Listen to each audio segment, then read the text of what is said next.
Saxon Algebra 2, Lesson 6. Greetings, students. Let's start today by looking at some equations with decimals. And I'm going to tell you right off the bat, I don't like equations with decimals. I don't want to deal with decimals if I don't have to deal with decimals. And so when I encounter an equation with decimals, my first thought is, how do I get rid of these godforsaken decimals? So let's look at a problem with decimals. And I'm going to exaggerate my decimals so you can see them easily.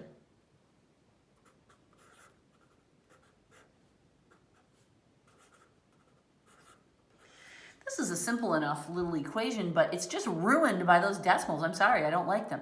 So we're going to get rid of them. In theory, what we're going to do is we're going to multiply by either 10, 100, 1,000, whatever it takes to make the decimals go away. Okay, we're going to look at which number has the biggest decimal problem. Okay, he's got 3 decimals, 1, 2. So what we have to do is we have to take the biggest number that we need and we have to multiply all by the same, right? We can't multiply this one by 1,000, this one by 10, and this one by 100. That would ruin our equation. So we have to pick the biggest drama, which is this one. We need to multiply by 1,000, right? To get that decimal to move the way we want it to, which means we have to do it by this one, and we have to do it by this one. Now, this is a cumbersome affair. I don't want to have to write that out every time. So instead of actually writing it, I'm just going to think of it as jumping my decimal place. Always the same number of times. 1, 2, 3.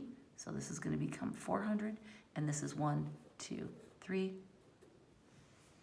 Okay? So technically what I'm doing is multiplying by 1 with some zeros, designed to fix my worst problem. But in terms of actually showing my work, I'm just going to jump the decimal the same number of times and fill in with zeros as needed. So my equation now becomes 3x plus 400 equals 2050. Now, doesn't that look so much better? Oh my gosh, it's so much better. Now we can just swim away our 400. 3x equals, let's see, this will be 1650. And now we just divide by 3. 1650 divided by 3. Let's see, 3 into 16, that's 5 times for an actual 15. Bring down, unlock. Right? X equals 550. Is that the right answer? It'd be a shame if it wasn't, right? Yes, that's right. Yay! All right. This was just a simple little equation. Let's try another example that has some words to make us crazy.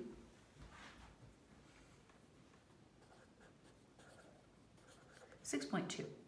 The students found that 0.015 of the teachers were either brave or completely fearless. If 300 teachers fell into one of these categories, how many teachers were there in all? Okay, this takes a little bit of interpretation, so let me help with that. That's the hard part. Here we have some teachers. They represent the whole. They represent the of group, right? That's always true. And they represent 1.0. That's the full group. Now we've taken them and we've split them based on some personal characteristics. And the ones that we're interested in are the ones that are brave or completely fearless. I don't need to write that all out. Okay? The other ones are not. And I'm not even going to write, I don't know what they are. They're not brave or completely fearless. That's all that matters. The decimal group that this represents is 0.015. That's not very many of the whole because we know they have to add up to 1, right? So that means, oh boy, the rest of the group, what is it, 985, right? 5, yes. So most of the group falls into the not category. The Brave or Completely Fearless Teachers is quite a small, an elite group, right? And this is the is. We're trying to find out how many teachers there were in all. It says that 300 teachers fell into this special categories. Right? So this is our is number, and this is our decimal. Right? So now all we need is our freaking formula in decimal form to remind us decimal times of equals is. And we can fill in the blanks. Our decimal is 0.15. You can put the lead 0 if you want, the 0 that goes in the ones place. You don't have to. Some people like it there just to make it clear that they're not forgetting a digit. Other people think it's just annoying. I tend to be in the second camp. This number equals the is number. Make sense?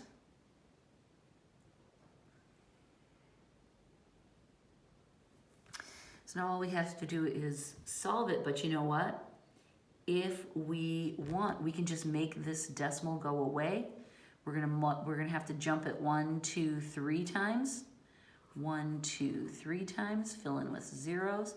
Now we get 15x equals 300,000. Divide both sides by 15. And let's just take a look at this division. I know 15 goes into 30, but I just want to be really careful with all my zeros. So the 2 will need to go right there.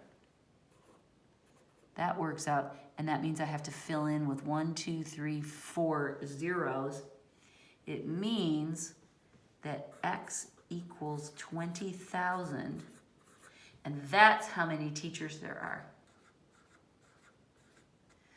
And if we wanted, we could find this number. Well, we can do it fairly easily, right? Because it's 19,700, because these two have to add up to 20,000. I like to draw the diagram. I like to make sure I have all the information by the end of the problem filled into the diagram. John doesn't always ask that of us, but I like to do that because I want to make sure I understand how all the pieces fit together. Okay, one more. And then we change topics. We're done with decimals for the day. Example 6.3. An analysis of the old woman's utterances, things she said, showed that 9.932 were vaticinal. I don't know what that means. I'll get to that in a minute. If she spoke 2,000 times during the period in question, how many utterances were not vaticinal? Here's John's point. This is why he makes weird word problems. You don't really have to understand what's going on with the words in order to find the numbers and figure out how to use them. We don't have to fully understand these ritzy vocabulary words or what in the heck this person would be worrying about, why anyone would worry about what this woman was saying. It doesn't matter. We can just focus on the numbers and make them work, and we don't have to understand all of the context of the story he's telling us. That is a gift, and that's why he writes these weird sideways stories to try to throw us off the path and help us learn. It doesn't matter, it's fine. Okay, so here's what we're dealing with. Some woman is talking. This represents the whole. These we're going to call her utterances because that's the word John's using. They represent the whole. We're using decimals in this one. We can see that from the problem. Okay, we know this is the of. We know this special group. Well, let's just wait. We don't know which one it's going to be. Some of them have some quality that's called vaticinal. I don't know what that means, but it doesn't matter. Some are and some aren't. Okay, that's fine. 0.932 are vaticinal. So what does that mean? Can we figure out how many we're not? Yeah, this has to add up to 1. So it would be 068. All right, let's make sure that adds. 10, 10, 10. Beautiful. Okay, if she spoke 2,000 times during the period in question, how many utterances were not vaticinal? Okay, that's what we're trying to find out. So we went ahead and found this before we knew we would need it, but we are going to need that, right? Because this is the group we're interested in. So this is the decimal that we want, and this is the is number that we want. John gave us this number, not because he's interested in this group. He gave us this number so that we could calculate this number and then use it to find this group. This is the group he's interested in. Okay, so it helps to map this out so that we can see exactly where all the pieces are. Remember that there are 3 different variables, the decimal, the of number, and the is number. John always gives us 2 and asks us to find the third, but he mixes it up. He doesn't always give us the same mystery. He changes where the mystery lies. So now we're ready to multiply. Our decimal is 0.068 times our of number is 2,000. That will give us our x. Okay, lovely. Just plain lovely. Now, we could just multiply 0.068 times. Yeah, I want to do that. I don't want to move this decimal because I don't want to have to multiply both sides. Okay, let's do it this way. I'm going to move it 1, 2, 3 times. Now there's no numbers over here, so what am I going to do about that? Well, I remember that what I'm essentially doing is multiplying by 1,000, right? Because it's got 1, 2, 3 decimal bumps, so that means 1,000. 1 bump for every 0. So this side is going to become 1,000x, and this is going to become 68 times 2,000. Makes sense? If I'm going to bump that decimal, then I have to bump over here. And since I don't have a number, I just write 1,000 in and of itself. Okay? We multiplied this side by 1,000 by changing the decimal place. Here I have to show it the other way. Okay. Here's a cool way to multiply when you have a bunch of zeros. We're just going to let those zeros hang off. We don't need to do anything with them. 2 times 8 is 16. 12 plus 1 more is 13. So 136,000 equals 1,000 x. Divide by 1,000. And look, all these zeros cancel. That all cancels. And we get x equals 136. So that is how many of these woman's utterances met that qualification. We can figure out this number even though John didn't ask us for it, because this and this have to add up to 2,000. So this I know is going to be what? 1,864. Let's make sure they add up to 2,000. I did that in my head. 10, 10, 10, 2. Okay, good. So, but this is the answer that John was looking for. Yay, okay. If we wanted to go back here, if we said, it's fine, we don't mind this decimal, we'll just multiply 0.068 times 2,000, you could do that too. But since we just spent the beginning part of this lesson saying, let's get rid of decimals, then let's get rid of decimals, right? I'd much rather. Consecutive integer word problems.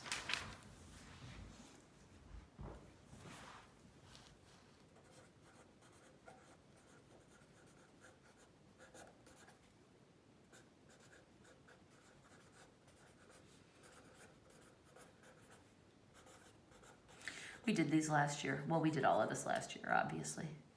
But I want to remind you of how this works. The trick to these problems is to remember how we set up the variables.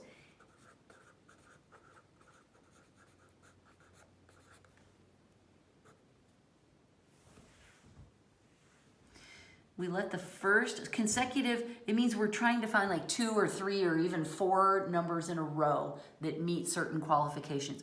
What we do is we set the first one equal to 1, then we have n plus 1 and n plus 2.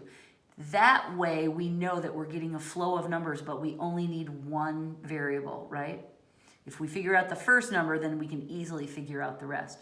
Sometimes John will ask us to find the odd or an even series of numbers. For those, we still start with n for the first one, but whether we're doing odds or evens, it doesn't matter. We know that the first number is going to be either odd or even, and then we want to repeat the pattern, so we have to add 2, right? And then we have to add 4 to get the next one. Remember that even if it's odd numbers, let's say our first number is 1, and then we want the next odd number, well, that would be 3 and then 5, right? It works for odds or evens. It seems weird because this is an even number, but we're just getting that every other pattern set up, and these are the numbers we need. So this is how we set up our variables for these problems, and it makes them much more accessible. We're going to do 2. Example 6.4. Find 3 consecutive even integers, okay, so this pattern, such that 5 times the sum of the first and third is 16 greater than 9 times the second. Blah, blah, blah, blah, blah. Okay, before I get lost in all that, I know I want to use this. Okay, then we go back and figure this out. This is the first, this is the second, this is the third. 5 times the sum of the first and the third. 5 times the sum of the first and the third is greater than, I ignore the number, is greater than 9 times the second. Okay, you read it again and make sure I've got this much right. 5 times the sum of the first and the third is greater than 9 times the second. Okay, that much is right. I've written the inequality. Now I figure out how I want to use that balancing number before I actually do it. This is greater, that is less. So I want to add to the smaller side. You know I like to always adjust over here because I have more room to write. So I always prefer to adjust this side. I could subtract from this side, right? That would make it smaller, so then it would balance. But I'm going to add to this side. The number that it balances by is 16. Now I've changed my inequality to an equation, and I'm happy. Okay, I'm ready to start simplifying here. It looks like we've got some distribution to do, but I see I can add some like terms before I go on. So I'm going to write 5 times the quantity 2n plus 4 equals 9 times the quantity n plus 2. And then this 16 is not part of the distribution. It's just chilling down there at the end. Let's distribute. 10n plus 20 equals 9n plus 18 plus 16. Okay, just double checking my multiplication there. Beautiful. All right, let's combine some like terms. Those can go together. That'll make 34, right? So let's do this. Let's do it in one step. Let's subtract the 9n and let's subtract the 20.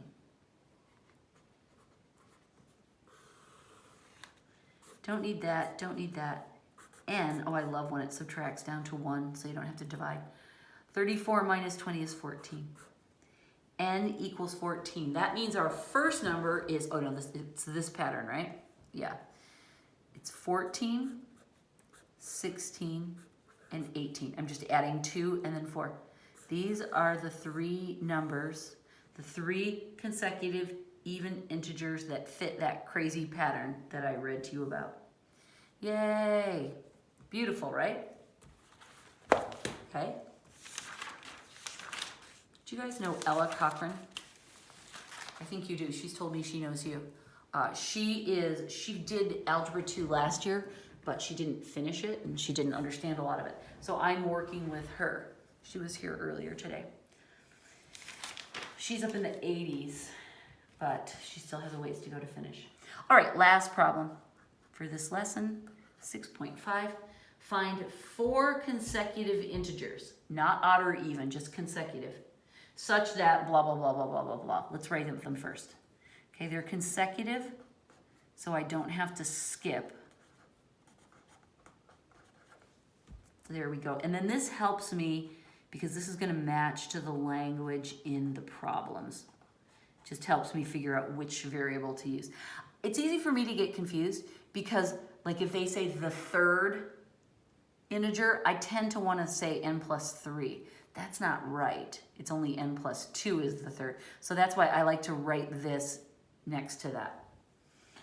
All right, here we go. Such that 5 times the sum of the first and the fourth.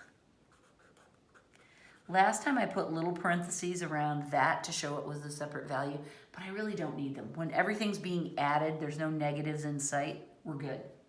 5 times the sum of the first and the fourth is greater than 8 times the third. Okay, this side is bigger, this side is smaller. That means my balancing number I'll have to add, and it is just 1. Okay, so I started with an inequality, and then I turned it into an equation. We're not using, excuse me, we're not using the first or the second term anywhere up here. That's okay. You don't have to use them all, and your answer will turn out just fine. So don't worry about that. All right. We'll add like terms. This will become 2n. We'll distribute on both sides. Remember, we don't distribute to that one. He's just chilling at the end. So now we get 10n plus 15 equals 8n plus 16 plus 1. Those two go together to make 17. I'm adding like terms with just a simple little note. All right. We're ready now. Let's subtract the 8n. I usually look at my variable coefficients first, and I usually move the smaller to get subtracted from the larger. That's not the only way to do it, but that works for me. I highly recommend. So now I get 2n equals 2. Come on, John, are you kidding me? How cute is that? N equals 1. And so now I make my list of numbers for my answer. So it's 1, 2, 3, 4. OMG, that's just too cute, right? All right, so consecutive integers and even or odds. Oh wait, I want to go back.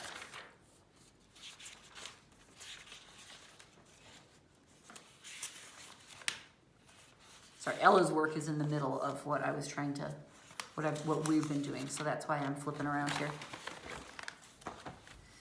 This is what you need to know to do these consecutive word problems. If they're just consecutive, these variables. If they're consecutive odd or even number, these variables. Obviously, you can follow the pattern and make more if you need 4 of them. That, my friends, is the end of lesson 6. Go ahead and do all of the practice problems and the odd problem set problems, and I will see you tomorrow for more fun. Goodbye.